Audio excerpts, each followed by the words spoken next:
And we are live and we are back. Let's go. I'm Cory, your host. One app of the Corner Full of That podcast. I'm back like I never left with another installment of Money Mindset here on the Corner Full of That podcast. We discuss health and wealth, finance and fitness, and everything in between. We're going to make sure you save more and save less and keep making better your best. Yes, yes. However, with my coach Jordan went on paternity leave. Jordan is back from paternity leave.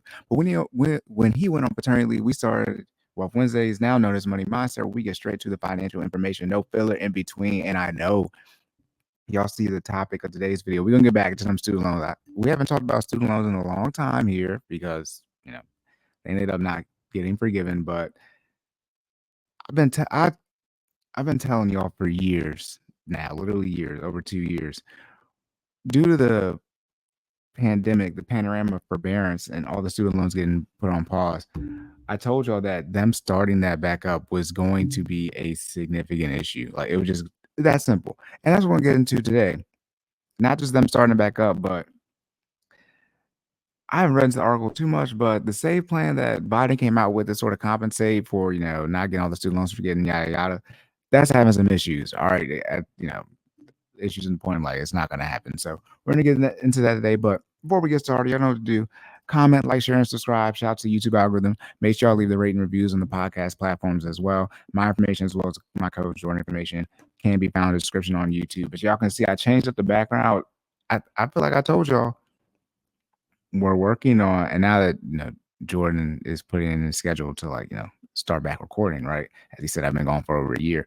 Working on doing a new layout, right? Playing around with some things here to spice it up, to change up the flavor. Again, I still need to finish troubleshooting the issue with my when I'm doing my screen share and the audio not coming through or like cutting out, so we can start doing the taking out of context segments. But we got a different layout. We're gonna try a new layout today, see how it looks, things of that nature. And you guys give us your feedback on how you like things, and I got some set up, different layout for myself and Jordan. We're both on here, so we're trying new things, trying to make it a little bit different, try to give you guys a different view of when you're listening to us, a different experience. And we're gonna have some different background now. The logo is gone. All right. And again, late I don't know if it's a good thing when I do late night. Maybe I need to see how the numbers are when I record late versus when I record when I'm not tired. Another midnight type of recording here. We get into student loans. The article is not that long, but y'all know what happens. This is not your first time listening. Y'all know when we talk about student loans, it can take all day. All right. In this case would be all night. All right. Before we get into it again, monthly car payment. I believe this is the first episode of August. What's the average car payment looking like? It's probably still $700.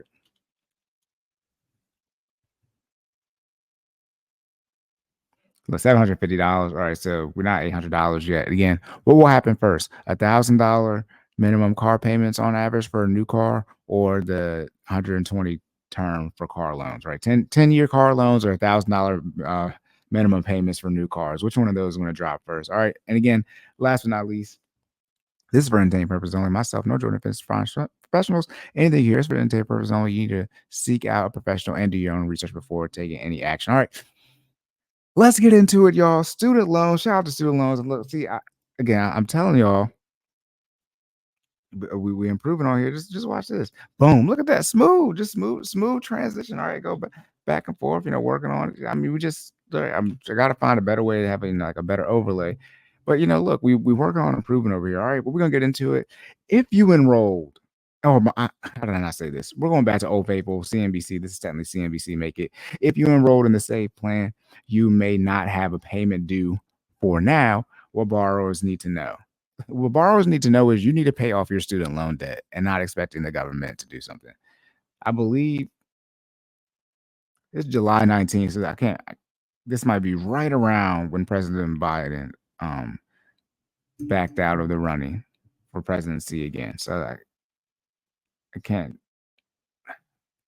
August 13th right now. I don't know. It's been about a month or so since Kamala Harris has taken over the nomination. Regardless, though, this is by Cameroon McNair. CNBC make it again. This dropped July 19th, 2024. All right. President Joe Biden announces the cancellation of again $1.2 billion. What is 1. It'd been better if it was 1.2 trillion. What is $1.2 billion going to do? That's literally less than 1%. What was that 1% of 1%?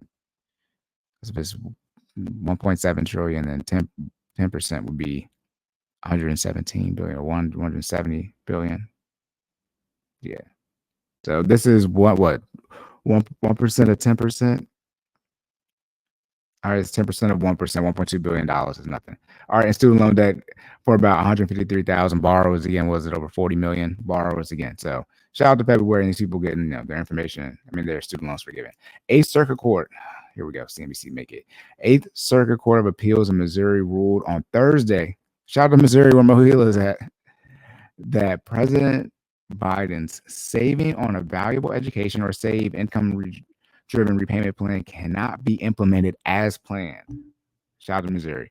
Federal student loan. If you didn't think that Missouri, anyways, they were upset about the Mohila situation. Federal student loan borrowers on the SAVE plan were expecting or already enjoying lower monthly payments from July onward, and others were hoping to see their loans forgiven after a decade of payments. The temporary stay blocks all aspects of the SAVE plan from moving forward until further notice. So, in short, again, people, when they restarted the payments, here we go. The episode's going to take forever. When they restarted the payments, they had an issue with the payments restarting. As you can imagine, the payments being on forbearance, on pause, however you want to view it, for, well over 3 years, just instantly restarting them is going to be an issue. People had their loans switched to a different service provider, a lot of stuff going on behind the scenes when it came to student loans. But with those student loans, or that forbearance in particular during the panorama, people weren't having any interest being charged. Those payments that they weren't making were counting towards 120 as far as the forgiveness that the government does. And they didn't have to make those payments at all. With the SAVE income driven repayment plan, they're saying with that being put on pause, people are not having to make payments again. So when if you have a debt, you owe money, how do you expect that debt to decrease if you're not paying? I guess you're expecting for somebody to forgive it, right? Anyways, um, the temporary stay blocks all aspects of the SAVE plan from moving forward again until further notice. It's unclear when the courts will issue a final ruling. It wasn't so long that 1 million borrowers defaulted on their student loans. My God, every single year. That's insane. Mainly because they couldn't afford the payments. True. Secretary of Education, South Secretary of Education, Department of Education, that, shout out to Project 2025. They're trying to get rid of Department of Education. Secretary of Education, Miguel Cardona, said in a statement, the SAVE plan is a bold and urgently needed effort to fix what's broken in our student loan system and make financing higher education more affordable in this country. No. Yeah, what's broken with the student loans is that people are in negative AM situations, and or they get a degree that cannot get them an income to pay back the debt that they took out for the degree. Those are usually people's issues, and some people in both of those are their issue. They have a negative AM situation for their student loans. Negative AM meaning the interest that accrues / is outstanding. The minimum payment / the payment that the person makes doesn't satisfy the interest that has accrued or is outstanding, so the loan keeps going up. Negative AM. So AM standing for amortization. For new listeners, for those who know what that is, I want to talk like people know everything. Shout out to the first time listeners. And then people are in a negative AM situation and they have a degree that they can't make enough money with that degree in that particular job field. So in short, they went to a private institution, paid like $40,000 a year. They graduated with 150, 160, 200K in debt, and they got like a history degree. You can't, unless you're going to work for like, National Geographic or the History Channel, something like that, where you can make a whole bunch of money now because you're on TV in theory. You're not going to be able to pay that debt back in that job field. But you can use that. Hopefully, in theory, you got some other type of education when you got a degree to transition to something else that can help you pay that debt back.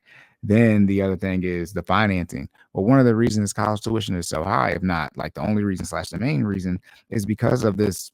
It's not government funding, but the government backing with these student loans. And so the institutions know that the government is going to foot the bill so they can continue to increase their prices. I mean, it's that simple. And the rise in pricing as far as college education over the last 3 or 4 or 5 decades is insane. Insane how much it has increased.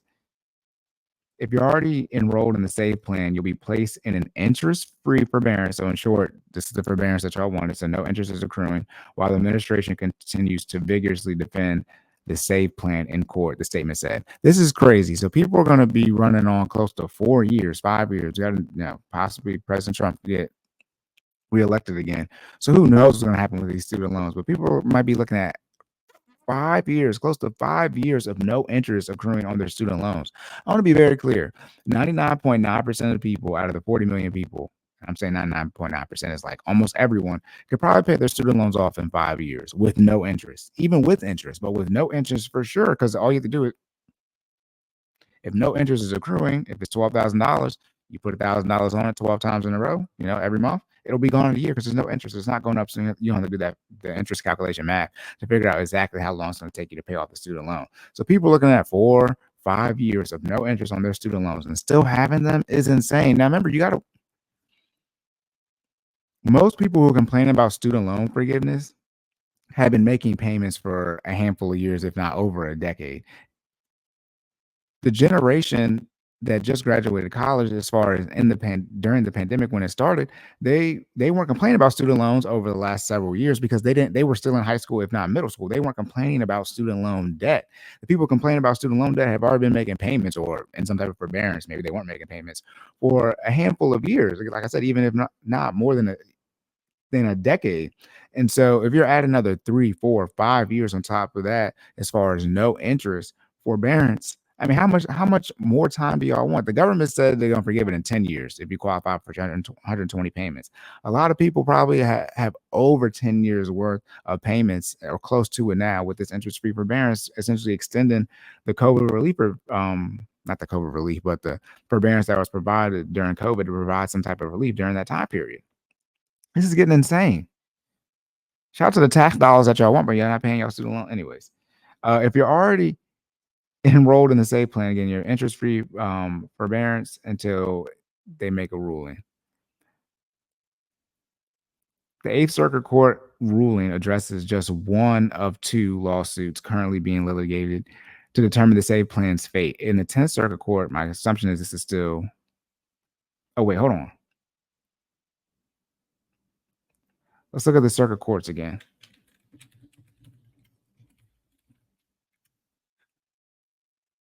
Because that was the 8th Circuit Court. I didn't know the 8th was.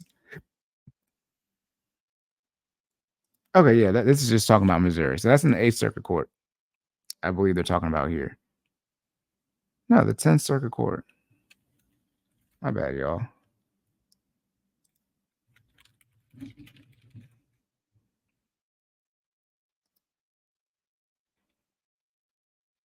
Wow. This stuff is shaped so funny. Share this screen real quick. So we look here and we got the 8th with Missouri right here and the gold in the middle. And then we got the 10th technically being Kansas. Interesting. Shout out to Maryland, the 4th. Anyways, okay, interesting how that's shaped. I guess you got 1, 2, 3, 4. Yeah, I guess 5, 6 kind of says now. Once you get 4, once you get out of 4, it makes no sense. I don't know why 11th is where where Georgia is at, being one of the. Anyways, so the 10th Circuit Court of Appeals in Kansas issues a different ruling. If they issue a different ruling, the Supreme Court may have to step in. Again, Jordan and I were discussing this on the last Court in Full Effect episode as far as the Supreme Court. We're talking about the checks and balances of the government. People complain about Project 2025. And in short, the Supreme Court just doesn't make a ruling on things. Things have to get kicked up to the Supreme Court, and the Circuit Court of Appeals is the highest level of our judicial system, in short, before the Supreme Court. And as I was just saw on that map, the circuit courts cover a handful of states. So if there's a ruling, for example, in District 4, which is where we're at in Maryland, that presides over the other states within that district. So that'd be Virginia, West Virginia, North Carolina, and South Carolina, and DC, it looks like here, possibly. They're in the fourth one. But in short, what that means is if something happens in North Carolina, if it get kicked up to the circuit court level and they make a ruling there, then that ruling now is over technically where I'm at here in Maryland because we're underneath that court. And so they can use that as reference. And so that's how, how other states can sort of impact you on your local level, which is why your local elections are very important. All right.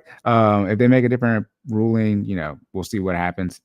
And the Supreme Court might step in. But if the 10th Circuit Court rules against the Biden administration, it's unlikely the SAVE plan will be able to move forward, according to the Student Borrower Protection Center. Shout out to the Student Borrower Protection Center. If you want to protect student borrowers, stop making students borrowers. I'd be like, don't borrow money anymore.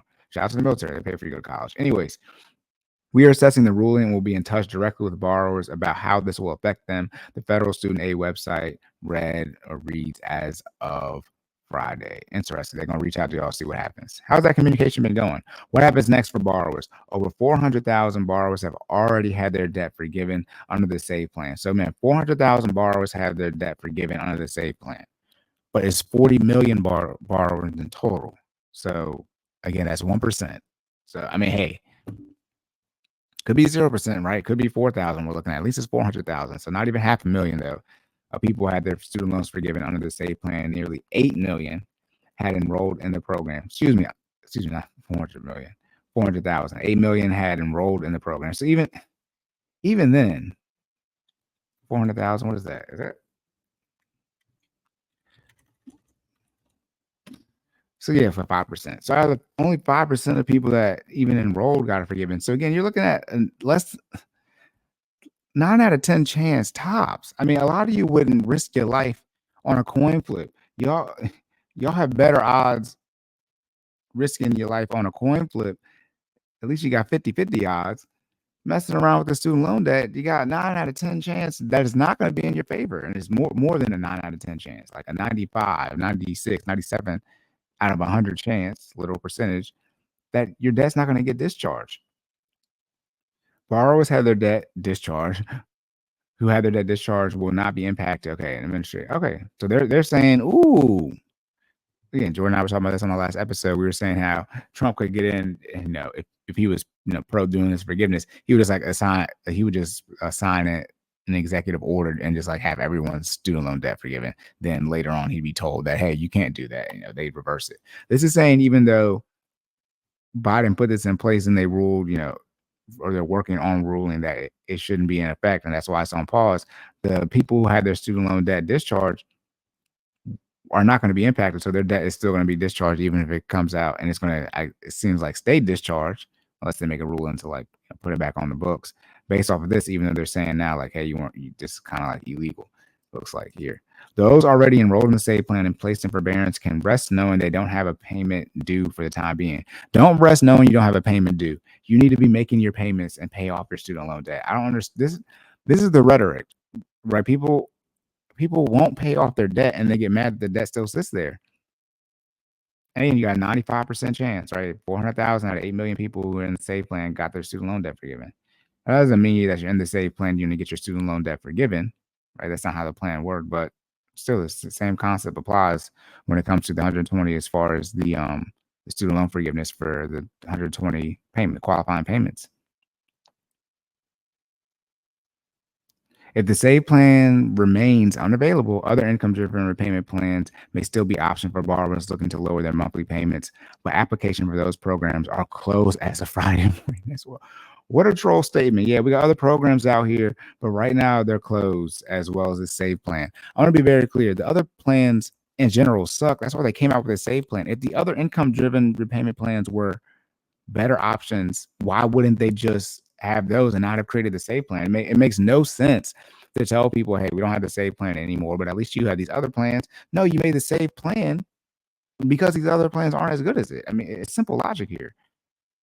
Activist groups have called on the Biden administration to shut down the student loan system until borrowers have access to the rights they were promised under the law. Mike Pierce, executive director of the Student Borrower Protection Center, said in a statement, the court's decision just sent the student loan system into chaos and borrowers will be forced to pay the price, Pierce said. It is clear that the Biden administration can and must protect borrowers from this partisan lawfare.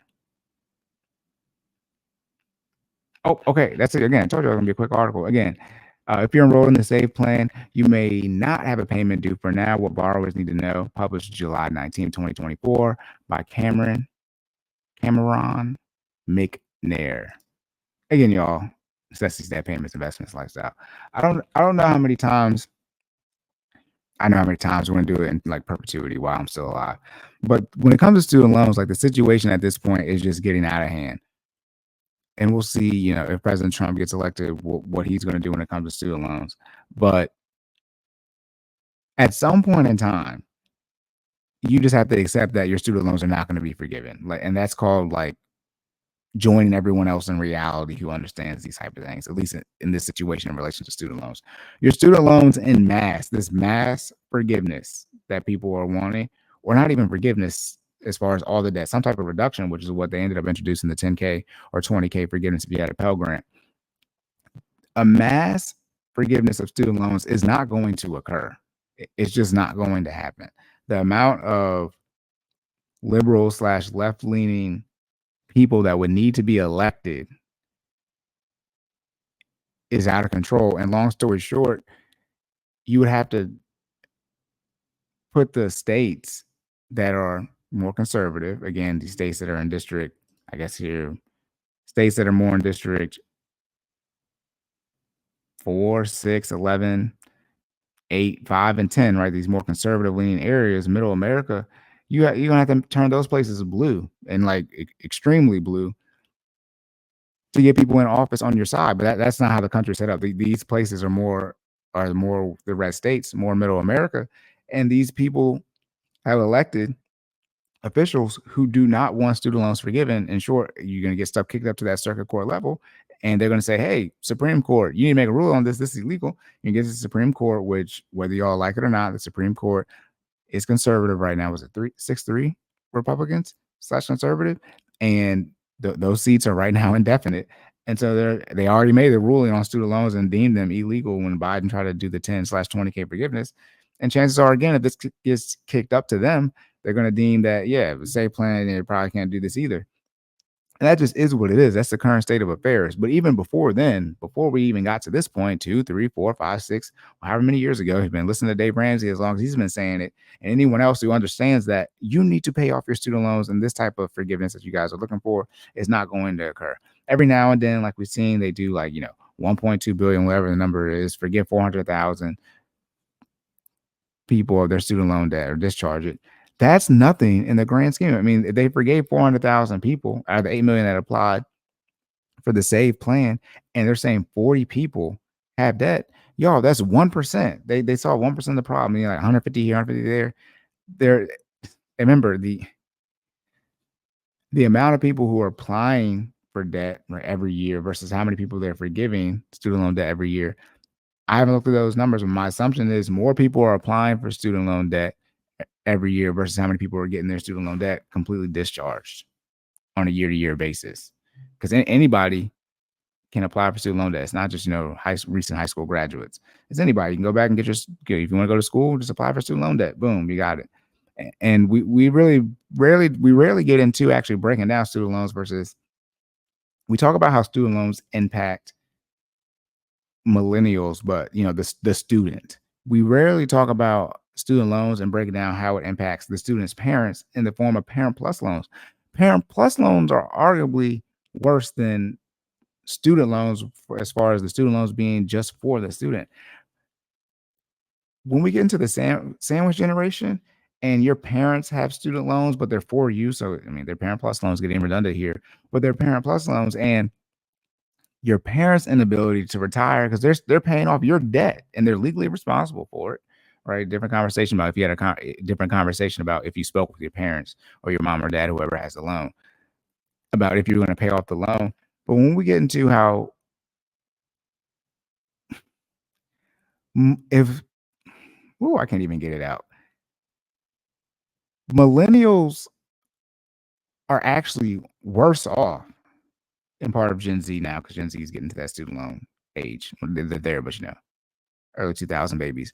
But millennials are actually worse off the ones that are complaining about student loans, than what the data says, because whatever percentage of those millennials, their parents have Parent Plus loans, and so they're not dealing with that financial burden. Some are, right? I mean, I paid off Parent Plus loans, but the millennials who aren't footing the bill for their parents' Parent Plus loan for their student loans, if all of that Parent Plus loan debt was actually to the student debt, millennials would be in a far worse. I mean, I know people whose parents have hundreds of thousands of dollars in Parent Plus loans. Like, what are we talking about here? And then people are going to complain from a generational wealth standpoint. When I talk about people here, I'm talking about black people, because black people got the most student loan debt. As far, I don't know if black people have the most student loan debt, but on a case by case basis, because there's more white people than black people, right? But with black people having the most student loan debt, but also complain about generational wealth. Well, if your parents have this Parent Plus loan, when they died, yes, that loan gets forgiven. But if they have assets, you can't just get the assets. They got outstanding debt. These are things that people don't think about. I think a lot of times people don't understand that from a generational wealth standpoint, it's not your responsibility to take care of your parents, but your parents can't leave you wealth behind by definition, if they don't have any wealth. And so that's one of the reasons I preach so much of people like taking care of themselves and not taking care of their parents, especially once they have children, because at some point in time, you have to stop the sons paying for the sins of their fathers. Your grandparents, right? You're speaking from your kid's perspective, but your parents, or even your grandparents or your great grandparents, whatever it is, they've been working 30, 40, however many years. And if they have no money, then that's on them. At some point in time, that mindset and that lack of equity, that piss poor decision making, that has to die with the generation. But if everyone wants to keep taking care of the generation before them, as they call it in short, the black tax, it's impossible to catch up. That's probably, in all honesty, that might be the main issue in the black community, is how much money people spend on the generation above them, not due to the generation above them being in a bad financial situation because something like actually happened, some type of medical issue. It's because they have no money. How do you work 40 years? People work their entire life and have no money. I'm not talking about retirement investing. They didn't save anything at all, even a savings account. At least if you save saving money is better than not saving money at all. It's worse than, when I say saving, like, in a savings account, in a money market. It's worse than investing, but at least you'll have some money. Most people have no money. And you get to retirement, people say, I got $50,000 and I'm 60 years old. What? And they still have a mortgage. What is happening?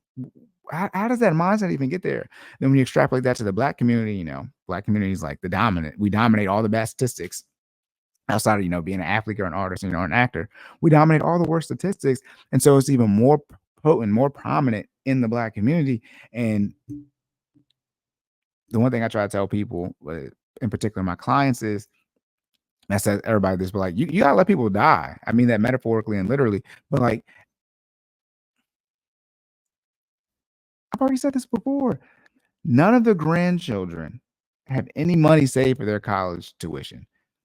Yet when the grandparent dies, everyone's trying to scramble to find money to pay for the funeral for the grandparent. You're supposed to pay for your own funeral. That's how I feel about it. What is happening where we think that people need to be saved continuously, and when I say continuously, throughout generations, from their own decision making? And I'm not even talking about when people actually, when you add in health issues, right? Which a lot of people have. That's, you get old, people have health issues. Talk about the black community, the health issues that happen in the black community. But people are just in such dire straits, and then the next generation or generations, where even grandchildren or great grandchildren are helping their grandparents. It's like, no, or their great grandparents if they're great grandchildren. It's like, no, you just gotta let grandma, grandpa, pop, whatever you call them, Mima. You just gotta let them live in their situation. Like, if they didn't got enough money from Social Security and they struggle to eat, sorry, because if we don't make this cut right now, the sacrifice right now, they already made the sacrifice. It's just they need to pay this debt. And unfortunately, and when I say debt, I mean metaphorically and literally here. But unfortunately, grandma and grandpa need to pay this debt as far as their lack of wisdom when it comes to their financial decisions over their entire life. That debt has to be paid literally with their life, unfortunately. Because then when you pay it, so think you have student loan debt because your parents and aunts and uncles, you and all your cousins got student loan debt because your grandparents didn't take care of their money. People talk about generational trauma. That's 3 generations. That's your grandparents and your parents and then you. That's 3 generations. And then millennials are saying they're delaying having kids or it's impacting their situation, so it's impacting their kids. That's 4 generations once you get to your kids. That's 4 generations. And most millennials, I would say, no data on this, but just from, my wisdom and my good guessing. But I would say most millennials are struggling financially to set up their kids. And since their kids aren't going to be set up well financially, then it's likely their kids, which would be their grandkids. That's 5 generations right there. That's 5 generations that are being impacted because no one would just say, hey, this generation at the top, this first generation at the 5. We just need to let whatever happens to old people, right? However much you're getting from, was it Medicare, Medicaid? I can never remember which one. You care, you aid the poor, care for the old, Medicare, I guess, whatever it is, and their Social Security. And by the way, see, you didn't even make enough money for people who are getting Social Security. You didn't even make enough money to truly put into Social Security to actually get something out of it. So now you're not even getting no money from your Social Security. And at some point in time, somebody has to bite that bullet. Now, every now and then, somebody comes along in the family, makes a lot of money to clean up, ends up paying that debt, literally and metaphorically, and they make the sacrifice to break the family curse. But a lot of times in the Black community, a lot of times, majority of the time, Black community, that's not the case, and that's why the state of the Black community is what it is. We're on such a downturn. There's that financial generational trauma. That financial generational trauma is so damning. It's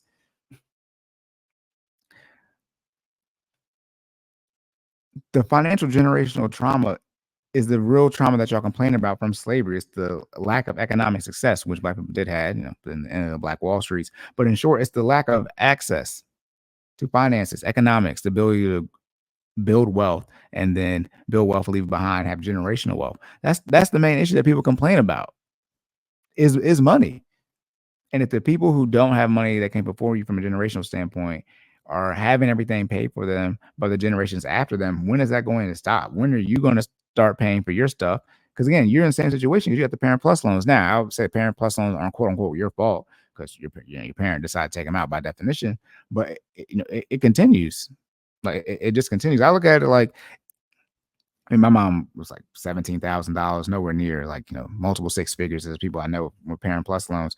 But I just look at it as like, if my parents are going to leave me and my brother anything behind, their debt has to be satisfied first. And for student loans, like if this debt was taken out for me, it's like, well, I'll just pay it off now. I'll just pay it off now. I'm end up having to pay for it in some form of fashion, right? So I'll just take care of it now. And then, I had to agree with my parents that I paid off anyway. But that's it, y'all. Locked and loaded. End of the episode. Make sure you comment, like, share, and subscribe. Shout out to the YouTube algorithm. Make sure you leave those rating reviews on the podcast platforms as well. My information, as well as my co-host Jordan information, can be found in the description on YouTube. All right. Again, y'all, I said we had a new layout today. Let's see if I switch it again. All right. I don't got the screen share up, but we got this one here. All right, what's this one? All right, we got a couple different ones. I ain't gonna show everything, but we got some different layouts that we're gonna try out. I gotta still do some editing with them, so when we do like video screen shares, it looks a little bit better. But we try and switch it up for y'all, give y'all a new look here, a different type of flavor. And as always, if y'all got any comments, questions, or concerns, y'all can reach out to us in the comments, or y'all can email us any topics y'all want us to discuss. Please let us know. We see y'all leaving the comments. Y'all talking about when we did the Project 2025 episode. Y'all said we tried the fitness route, but now, first off, this is every intro: health and wealth, finance and fitness, and everything in between. The everything in between allows us to talk about anything that we want to. I mean, this is our stuff, so we talk about what we want. But the fitness stuff didn't stop. Jordan does the fitness stuff, and he has been gone. When he comes back, he'll start doing the fitness stuff again. We got did something because that's what Jordan said he want to talk about. So that's the benefit of having your own stuff. That's what we decided to talk about. But the fitness stuff is not there. First off, Jordan has plenty of content. Excuse me, plenty of fitness content on here. I have to see if I have a playlist, but Jordan has hours upon hours upon hours of fitness content. I mean, we just did the 60th episode technically of the Cory and full effect episodes with Jordan and myself. I would say close to 40, if not over 50 of those episodes all have fitness information on them for at least 30 minutes. And Jordan, Jordan and I first started, we was doing like 2 hours plus, so like an hour's worth of fitness content on there on any and everything, not just fitness, health, nutrition type stuff. So I mean, Jordan is a certified personal trainer. So I mean, any fitness information. And also, if you want fitness information, reach out to Jordan. FinallyFit.live, where you can go to sign up for the 5:30 a.m. Monday and Wednesday Eastern Standard Time, virtual training sessions, or you can just reach out to Jordan, shoot him a DM. So Jordan has a whole website. You guys, his stuff is better than mine, right? I don't got nothing. I just got, click on my link tree and you'll see, a Word document on my Google Drive for my pricing. That's it. And I got this, right? That's it, y'all. Locked and loaded. Remember to save more and say less. Keep making better your best. And I'll catch y'all in the next one.